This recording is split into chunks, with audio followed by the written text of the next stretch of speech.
Imagine you are 10 years old, maybe 12, stolen from your home, handed to a foreign soldier who doesn't know your name and doesn't care to learn it, because to him you are not a person, you are property,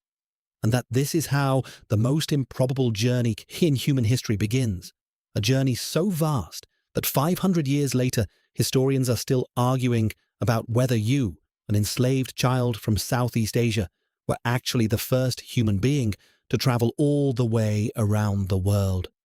That child's name, the name they gave him anyway, was Enrique.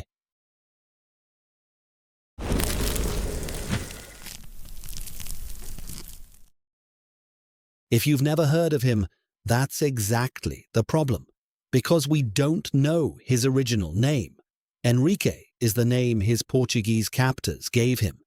and we don't know with absolute certainty exactly where he was born, with historians placing his origin somewhere in the Malay archipelago, possibly Malacca itself, possibly the island of Cebu in the Philippines, possibly somewhere in the Banda Islands further east. But what we do know is that he was captured or sold into slavery around 1511, when he was probably somewhere between 10 and 18 years old, and he ended up in the possession of Ferdinand Magellan during or shortly after the Portuguese conquest of Malacca that same year, after which Magellan brought him back to Europe, first to Lisbon, then to Seville, after Magellan fell out of favor with the Portuguese crown and transferred his allegiance to Spain. And through all of this, Enrique was simply property, listed in documents and logs as a slave, his worth measured entirely in terms of what he could do for the man who owned him, which in this case was something extraordinary, because Enrique spoke the languages of Southeast Asia fluently and in the age of exploration that made him more valuable than gold. And on September 20th, 1519, 5 ships departed from the port of Sanlúcar de Barrameda in southern Spain, carrying around 270 men and enough supplies, they hoped, to find a western route to the Spice Islands, the Moluccas, where cloves and nutmeg grew in abundance and were worth a fortune on European markets. And Enrique was on those ships, eating the same rotting biscuits and salted meat as everyone else, surviving the same violent storms in the Atlantic, weathering a near mutiny in Patagonia that Magellan crushed by executing one captain and marooning another, and then crossing the Pacific. A journey that took nearly 4 months, during which the crew ran out of food and began eating rats, sawdust, and boiled leather just to survive, and dozens of men died of scurvy, their gums rotting, their teeth falling out, their bodies shutting down from lack of vitamin C. And through all of it, Enrique was there, not by choice, not for glory, but because he had no say in the matter. When the battered fleet finally reached the Philippines in March of 1521, and Magellan sent Enrique ashore to communicate with the local people on the island of Cebu, something happened that stopped the expedition in its tracks. Enrique understood them, and they understood him, because the languages of the Philippine archipelago belong to the Austronesian family, closely related to the Malay languages Enrique had grown up speaking.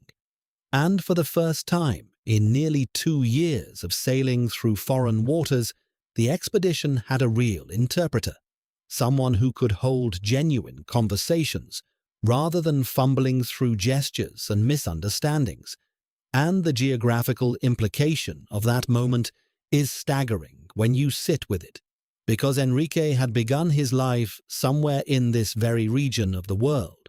was taken westward to Malacca, and then further westward to Europe, and then sailed westward again across the Atlantic, around the southern tip of South America, and across the entire Pacific Ocean, arriving back in a place where the language sounded like home, which means he had traveled in one continuous westward journey all the way around the Earth, completing a full circumnavigation before the Victoria, the only surviving ship of Magellan's fleet, limped back into a Spanish harbour in September of 1522. And yet his name is almost never mentioned in the same breath as the word circumnavigation. And then Magellan died, killed on April 27th, 1521, at the Battle of Mactan, after he inserted himself into a local political dispute and led a catastrophically overconfident attack on a chief named Lapu Lapu, with only 60 men against hundreds of warriors, an attack that collapsed almost immediately, with Magellan struck by a bamboo spear and cut down in the shallow water while many of his own crew watched from the safety of their boats. And in the chaos that followed, the surviving captains turned to Enrique, except they did not honor the promise Magellan had written into his own will, which stated clearly that Enrique was to be freed upon his death, and instead they threatened him, ordered him back to work, and treated him as property, as though the will meant nothing. And Enrique, who had just traveled around the entire planet in chains and was now being told his promised freedom was simply not going to happen, apparently decided he was done, because shortly after this he disappeared from the expedition's records entirely, with one account suggesting he may have warned the local chief in Cebu about the Europeans' intentions, possibly contributing to an ambush at a banquet in which about 27 of the expedition's remaining officers were killed.